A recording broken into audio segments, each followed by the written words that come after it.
শিমুল শাখার পাখি পাখি উৎসব, শরবত উৎসব।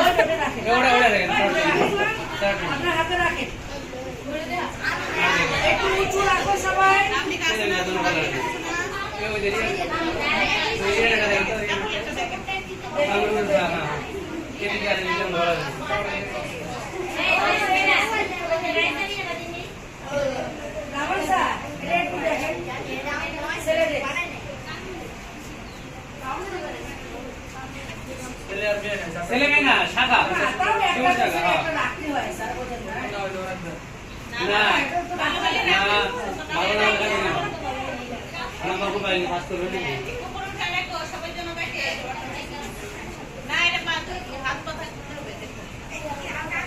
ভালো আছে কিনা স্যার দেখেন।